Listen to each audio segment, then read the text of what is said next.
Hey y'all, welcome to Malt Muser Whiskey Reviews, and on the bar for today, Laphroaig 15 200th Anniversary Edition, the perfect whiskey to celebrate my 200th whiskey review video. So before I give you the regular spiel, just want to say thank you.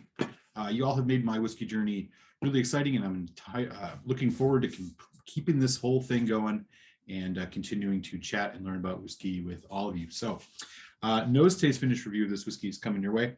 I'll tell you a bit about the value, give you my final thoughts, final score, leave you with the malt musing. But first, if you haven't, take a second, smash that subscribe button. Make sure you don't miss these reviews. They, of course, drop every Friday here on YouTube. I also have that Tuesday happy hour every Tuesday, 8 p.m. Eastern time. Would love to see you there in the chat. Okay. First and things first, Laphroaig. Probably, arguably, the most famous of the Islay heavily peated single malt Scotch whiskeys. Back in 2015, they celebrated their 200th anniversary of distilling, and this was one of the special releases that they put out. It is a limited edition version of a discontinued whiskey they stopped making back in 2009 called the Laphroaig 15. They did about 72,000 bottles of this. It is ex-bourbon, ex-sherry cask. This is what the bottle looks like. And the specs on this, while they do not say a whole lot here on the bottle, we can assume chill filtration has happened here, and as well as colorant added. It is bottled at just 43% ABV. Says here in the back, in celebration of the 200th anniversary of Laphroaig, this unforgettable 15-year-old liquid will be celebrated and savored around the world. Mildly smoky, this liquid has a soft dryness and just a hint of the sea. There you go. Back of the tube, they tell you a bit about Laphroaig and more about their celebration of their 15-year-old whiskey, et cetera, et cetera. I'll spare you the entire thing. Plus, it's a bit hard to read in that very small font gold lettering. Okay, 43%, 15 years old. Chill filtered, likely. Colorant added, likely.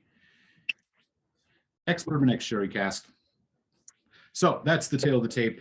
Here is what that color is looking like. I'll leave that to you to decide whether colorant has been added or not. To me, they don't say it, and Laphroaig notoriously does not say much about the contents of their whiskey, which is an unfortunate thing for such a great distillery. I'm going to go ahead and assume that they added it. So here we go.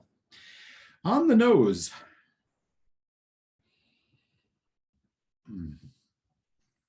It's a very light, sweet nose. A lot of fruit and vanilla.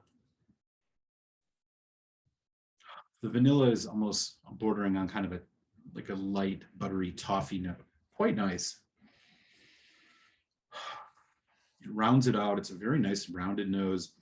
The fruits, you're getting some apple, pear, hints of maybe pineapple and melon. That citrus quality of the lemon peel, lemon rind is also in here as well. Of course, some of that signature Laphroaig dentist's office iodine kind of unmistakable Laphroaig TCP note. Not bursting out of the glass and punching you in the face like a lot of Laphroaigs. Smoky, yes. Peaty, yes. But it's a bit milder, a bit sweeter. Okay. Let's give this a taste. Neat cilantro.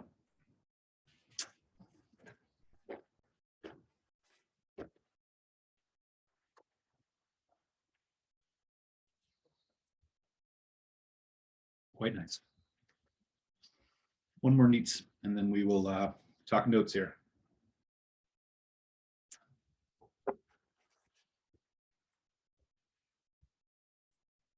Okay. Medium light viscosity. You're really hit with a kind of vanilla, ash, smoke, charcoal kind of note.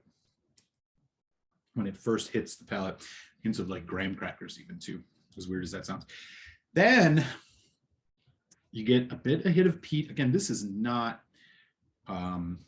again, a big peat punch in the face. Rather, it's a constant smoky ashiness that kind of goes all the way through. You get a little bit of tingle on your tongue from the peat, but really you get some lemon, some of these juicy fruits, grilled fruit, tropical fruit as it goes into a medium long finish. Vanilla, a little bit of marzipan, almond, and that iodine note. This is probably where that sherry is coming through. It's very sweet.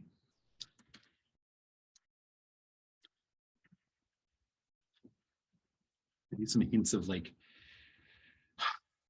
slight hints of maybe like mesquite or something like that. All right. Let's put some water on this. Now, as I mentioned, 43% here. We're going to do just about 3 drops just to see what else we can get out of this. Those campfire notes seem to have kicked up right away here.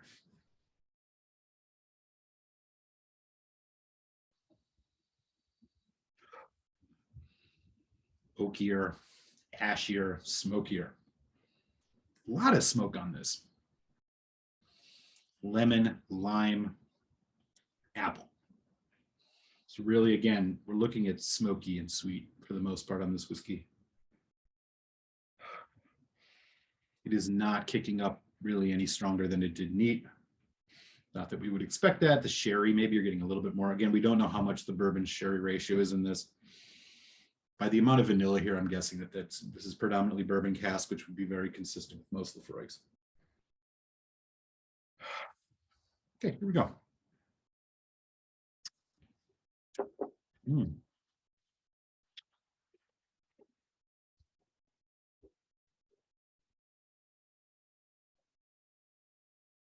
Sweet honey, vanilla.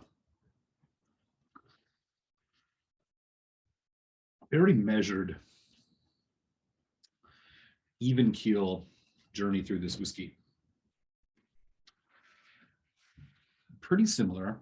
It's kind of that light, medium, light viscosity. The vanilla is strong here. Maybe a little bit of salinity. Apple, pear. Again, getting some of that kind of miscellaneous tropical fruit. I can't quite put my finger on. It's almost like nectarine or something like that, which is not exactly tropical, but follow what I'm saying here. Nice little hit of peat in the back. The smoke. It's tame by Laphroaig standards. Medium long finish, ashy, a little bit of vanilla.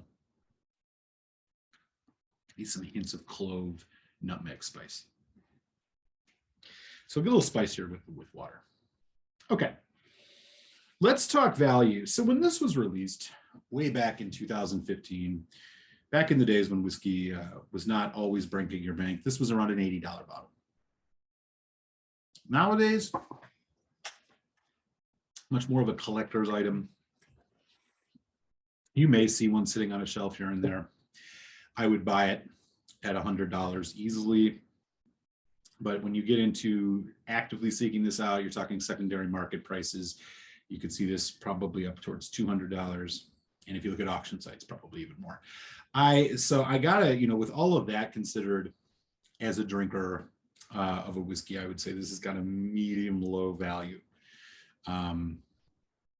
It's a nice age statement, but to drink this, yeah, it's below average for value for sure.